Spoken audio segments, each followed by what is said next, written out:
ijoo boleettii kootiitiin marar badda waan ta'eef waan hamilee namaa irratti dhiibbaa dhukkuba uumu yoon qamaa jiraadhe waan mirqaana koonarraa balleessu yoon buna dhugaa jiraadhe waan buna sanarratti hadheessu yoon nyaataa jiraadhe waan nyaata sana nafee buna gochisiisu nan agarsiisin pilaatfoormii sooshaal miidiyaa kamuu irratti. Galatoomaa nagan Akkam obboleessi keenya madaqaa yoo lafarraa fixxanii waan hojjetamu biraan keessan hunda fixxanii kan booliis kan bincaanis kan waa hundaa fixxanii obboleetti deebitan amma. Dhiyoo tana wallaahi boru imaamaan jechuudha ayyoo keenya akkoo keenya ganda keessaa akka fidanii fidu jechuudha si. Dhiifa manaa jettu akkas gootan jira. Namtichaata addunyaa irratti waa hunda dhaga'ee si baradhee si kalaas waliin gaanaaf gaana awwaalaa jejanii beektaa? Akkasitti isaa awwaalche deeman ganda iyyuu keessa dabra maaliif iyyatanii jennaan lukkuu takkaatu qarree bu'eessanii hirmachuu yaanaa jeeni gandi uummata isaan deemun. Aboo tanaa hunda geenye deebisaa handaaqoo takkaatu cabee qarree bu'ee cabee saniifu iyyaa jirraa saniif dirmachuu iyyaa jirreennaan aboo tunuunatti haaraa tanaa hunda geenye deebisaa jegeen namtiche. Saniifu namni guyyaa irraa uuma addaa dhagahaa jirra. Wanni kuni akkam isin haasoo irratti waan kana isin jira taa'ee isin adda baafachuudhaaf jechaan isin jira taa'u jira. Wanni kuni obboleettii tana adda baafatanii obboleettii dhugaati immoo wanni kuni waan sirriitti adda baafatanii tokko nurra warra gartee shariyaa hordofu gahamtee laalamtee obboleettii dur hedduudha. Obboleettii haadha isaati moo wanni sirraa adda baafachuu barbaadu obboleettii haadhaati moo obboleettii abbaan waliif fide moo obboleettii takka abbaadhaan walitti fida. Jira takka abbaan walitti fiduu jira. Obboleettiin takka immoo tan haati walitti fidduu jira. Siniif galajeetii yaada. Hiikamtee nama biraatti hin heerumtee akkasitti garaan tokko ta'ee kan ammoo abbaan tabiraa fuudhee tabiraa irraa harkachuudhaan ati immoo ilma biraa ta'uudhaan ati ilma nama biraati abbaan kee immoo nama biraa irraa intala takka fuudha. Dhugus intaltii abbaan jaartiin haadha. Dabbaan TV fagoo nuun geessin yeroos walirraa hin fidnu. Obboleettii gara haadha tokko abbaa tokkooti itti fufii dhimma keema. Kalas eega akkas taate kuni heera safuudhaa miti heera shari'aa keessaas hin jiru. Amantaa kamuu keessaa hin jiru obboleettii ofii wajjin ciisuun wajjin dogongoruun kun hin jiru. Wanti kuni akka shari'aa namni kun ni ajjeefamu. Isinis ni ajjeefamu. Kuni waan lafa dhiisuu taasii miti. Yoo lafa dhiisan namaatu kanarra laallatee tabiraa keessa gala. Dabbal dhiifaman sii godha guutaa akkasiin qabaasitti. Wajji ciisan moo wajji ciisne hin beeknu suuraa wajji haaniitiitii pirankii dalagan. Malee wajji ciisuu jecha joosan sirreessuun qabaasitti. Biraanki isaan dalagu kun akka aduudaa dalaganii miti. Akkasi amma wajjin ciisne wajji ciisan jechuu san hin dandeenyu jechuu kiyyaaf hin siin jedhe. Pirankuma dalagan malee isaan kun wajjin ciisne wal sirreessaa yaana jedhe. Atilleen akkana dura waan hin taane hin dogoggore. Haaroo keenya dhiifama. Ammoo biraankiin tunis biraankuma tana keessoo safuu ta'e eeggachuu bareedaadha.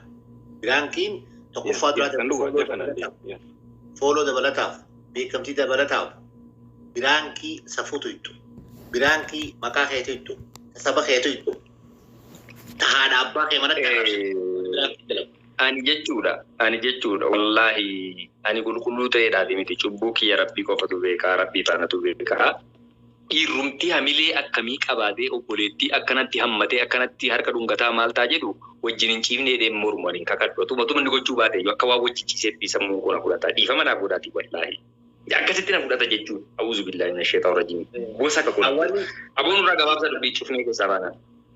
Kanaas rakkinaan qabu ciisichoonni siyaasa ifa maduraati. Okay fitaadhu dabbal. TV Oromiyaa irratti nama lama qaba gizee inni fitaate. TV Oromiyaa irratti nama lama kan jira ijoollee Amaaraa nama lama koosoo mana keessa galuu obboleettisaa garaa godhe amma dura TV irratti fidanii TV irratti harkanii uummata sana ammoo akkaataa itti mootummaan booda gaggeessite qofaan adda hin beekne malee waan san warra mana keessatti intala garaa obboleettii garaa godhe ni jiru. Garuu immoo akka shari'aa teenyaatti kun hundinuu dhorkaadha. Sangaa amantaa isaatis hin beeku. Waan ta'eef waan kun safuu keenyatu itti lafa dhiisuun ta'uu biraan keenya akkaatis hin dalagu warri as jala jirtan. Fayyaadee. Kaniifuu waan akkanaa kana balaaleeffachuu qabna gama hundaanuu kan jedhu qabaati inshaallah galatooma bagana qalbitanii. Salaamu alaikum warahmatullahi wabarakatuh. Gaafii takkaa si qaba guutaa kaasuun deemne dabbaan. Haalli habiibi. Moomanii dhiifam. Gaafii takkaa si qabu obboleettiin takka abbaatii tokkos haadhaatii jette ta waliin dhuftu. So obboleettii ta waliin dhuftu tana deebitee gidee fuutee maal jettaan dubaati. Namni haatii miti jechuun gidee deebi'ee fuudhe akkam jaan deebi'ee. Tanuma haadhaa wajjin si dhufte sanaa gidee deebi'ee fuudhe ammaas obboleettii akkam jaanii jee. Akkam sanoo. Addaan si baasaa dhageeffadhu waan harkarraa dubbadhaanii kun namni kun tokko miilarree tokko rifeensa harrii jedha. Nuti warra miilarree sani waan adda addaa keessa waan dabarreef fakkeenyaaf abbaan kee haadhatee qaba haadhatee dubrummaa irraa fuudhee ilmaa irraa horee ati guddaa kanarraa silaalee kasi qaba. Garagaleetii intala takka ta intala qabdu ta biraa fuudha. Sirna dhageeffadhu. Abbaan kee intala biraa fuudha. Intalti inni fuudhe sun intala guddoo duraa qabdi. Isiin suni eega takka abbaan kee haadha sii fuudhe maal sii taati?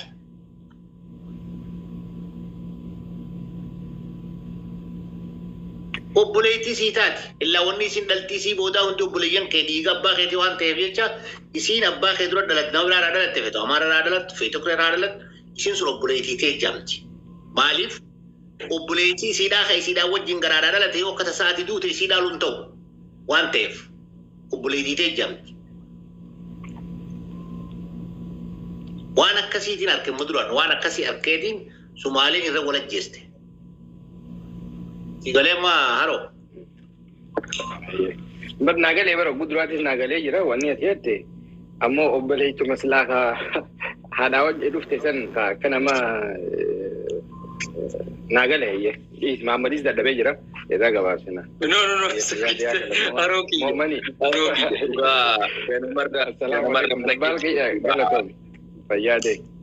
Geemii bareeda bu'ii jechuudha waan sammuu namootaa rifreesh godhu. Lamma kana koota akkasii sana gad fiddee waan namni itti bashannanaa sammuu isaa kana xiqqoo qoraa jechuudha. Warraa barachaa wal barsiisaa waliin taphachaa miidiyaa kana bara tooftaa itti fayyadamnu baay'een osoo jiru kottee duudaa jechuudha sii galee akka namaatti. An kottee duudaan jedha yoo inni paayileetii ta'e yoo inni injiinara ta'e yoo inni doktora ta'e yoo inni maal ta'e as jala deemtanii mucaarraa dhimma qabdaasii addatti warri jechaa jirtanii ani isiniif dhiisee rabbi isiniif adiisu.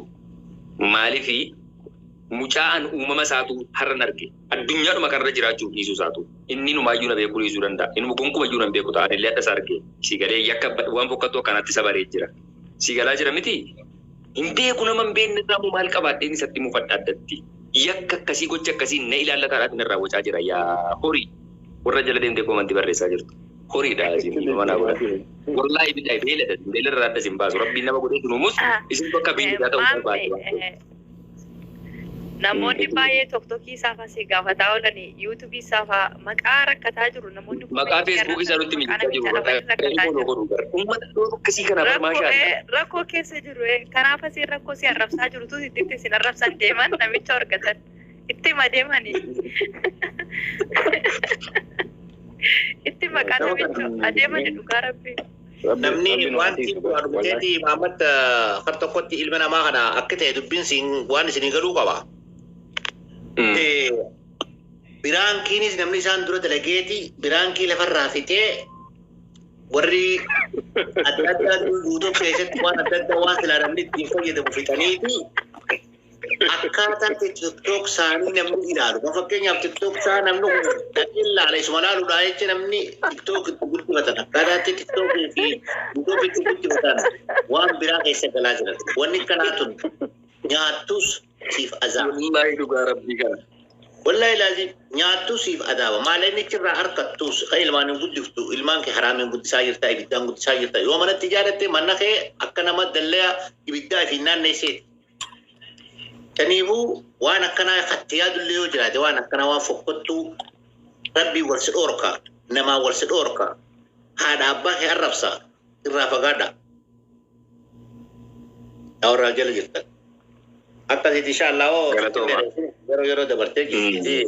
Galatooma obboleewwan koo hiruu aruu iskuu akkuma sana dabbaal seenaa sanyii jaalmarroo fi obboleewwan keenya warras jalaa taaphaaf gochuudhaaf yaada keessan gaaris badaas barreessaa jirtan hundi keessanuu galatooma. Ammas dhaamsi kiyya yeroo kiyya kana asirratti gubeessin wajjin taa'aa jiru wanti kun safuura darbee yakka guddaa akka namoomatti oromummaa dhiisaa guraagummaa kan baatummaa wantoota akkasii keessaa ba'a. Akkuma ilma namaattu safuudha waan hin baratamne waan hin godhamne waan ta'eef akka amantaa kamittuu jechuudha. Namni kun balaaleffatamuu qofa osoo hin taane seeratti nuuf dhiyaachuu qabaadha.